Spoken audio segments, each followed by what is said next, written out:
All right, so Bitcoin, huh? It's been making some serious waves lately, and you want to ride that wave, right? Mm-hmm. We're diving deep into some fresh analysis out of Ultimas Noticias. They're a Spanish publication, but don't worry, we've got you covered. We'll break down their insights into plain English. Their article, and get this, the title, translates to Bitcoin breaks the 59,344 USD barrier. What's next for investors? Catchy, right? Totally. But that price, almost 59,344 bucks. Are we looking at a turning point here or what? Well, that's what Ultimas Noticias is trying to figure out. And, what I find really refreshing is they're not just looking at the charts. They're connecting the dots to the wider economic landscape. Yeah, because charts can only tell you so much, right? Mm-hmm. So what's their take on what's actually moving Bitcoin's price right now? Well, they start with the elephant in the room. U.S. interest rates. The Federal Reserve has been hinting at hitting pause on those rate hikes. Yeah, everyone's been on edge about that. Well, Ultimas Noticias is saying that's got investors looking around for some better returns, and some are turning to riskier assets, like our friend Bitcoin. Makes sense if those safe havens like bonds aren't looking so hot. Got to find somewhere else to put your money, right? Exactly. And they actually quote a senior economist who calls it a rotation, like out of those safe havens and into these high growth assets. And they see Bitcoin as a key player in that. So it's not just about Bitcoin in isolation. It's about this bigger shift in the markets. That's the argument. And get this, they tie it to inflation too. I mean, yeah, it seems to be cooling down, but Ultimas Noticias suggests people are still kind of spooked. Right, once that fear sets in. Totally. And they say that's why people are looking for a hedge, something to protect their money from losing value. They actually compare Bitcoin to gold, because of its limited supply. So even with inflation easing up a bit, that fear it sparked is still driving people towards Bitcoin. That seems to be the thinking, yeah. And here's where things get even spicier. They bring up the possibility of Bitcoin ETFs getting approved in the U.S. Okay, yeah, that's been huge news. Huge is an understatement. Ultimas Noticias thinks it could be a total game changer. They even go so far as to say it could unleash a wave of institutional capital into crypto. Think about that. So we're talking about a potential perfect storm here.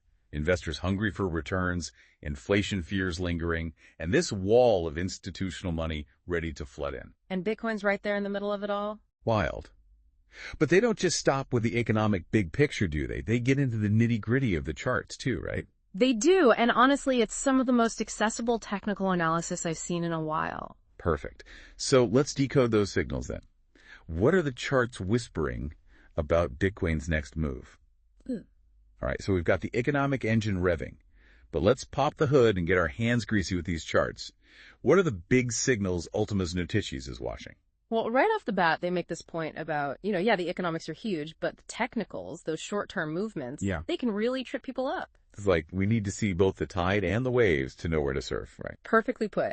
And speaking of waves, they're laser focused on this $60,000 level. They even call it a psychological barrier. Ah, so everyone's eyeing that number up.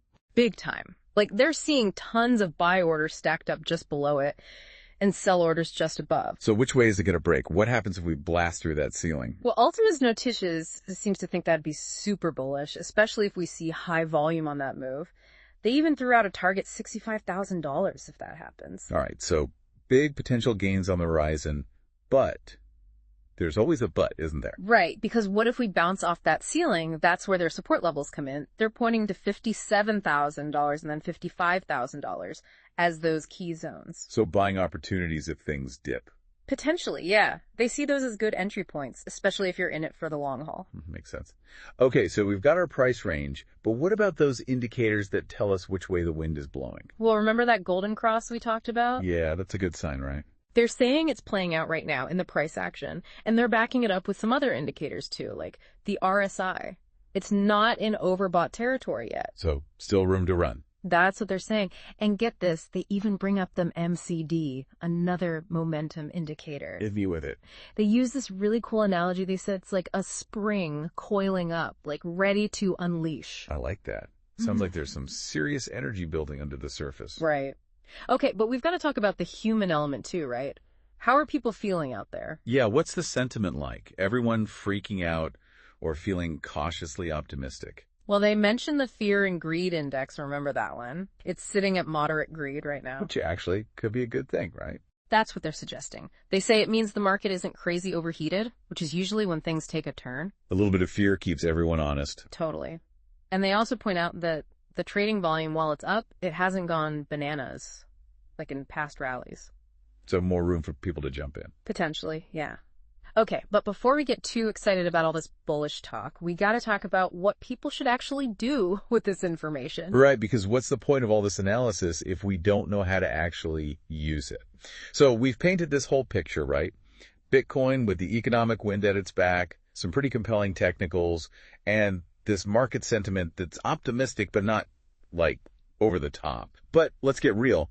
What are people actually supposed to do with all this? And Ultimus Alticias, they actually break it down pretty practically. They give different advice depending on, like, how much risk you're comfortable with. Okay, smart. So for our listeners who are feeling bullish right now, what's their take? They say, consider buying in around that $57,000 support level we talked about, just in case it dips. Yeah, gotta love a good dip buying opportunity. Right. And they even suggest, like, setting a stop loss just below $55,000 just to manage that risk. So you're not left holding the bag if things take a sudden turn south. Exactly. But on the flip side, if we break through $60,000, like, convincingly, they're saying it could run up to 62, maybe even 65,000. Right, not too shabby for a little short-term play. But we got to be real. Some people listening are probably thinking, whoa, slow down. This is Bitcoin we're talking about. Yeah. So what about the more cautious folks? What do they suggest? You know what? They actually have a strategy for a potential dip, too. Oh, interesting. Lay it on me. They're saying if it drops below that $55,000 support, that could be a good entry point for a short position, aiming for maybe around $52,000. So riding that wave down instead of up. Exactly. But, and this is a big but, they're very clear that it's a higher risk move, obviously. And they really emphasize, even if it dips, it can bounce back fast. Bitcoin's going to do what Bitcoin's going to do. Right. Nobody can predict it with certainty. Nope. And Ultimus Notitius really hammers home that risk management is crucial. Like, Bitcoin's still new, it's volatile, don't bet the farm. Couldn't agree more. And they also say, stay informed. Like, keep an eye on the Fed. Any news on those Bitcoin ETFs, that stuff matters. It's all connected, right? That's what makes it so fascinating. Yeah, totally. And you know what I really like? They ended with this thought-provoking question. Oh, yeah. What was it? They asked, like, okay, but regardless of these short-term swings, is Bitcoin becoming more established, like a real asset class? Ooh, now that's a question to ponder. Gets to the heart of it all, doesn't it? Well, there you have it, everyone. A deep dive into Bitcoin's wild world with a little help from the brilliant minds at Ultimus Notitius.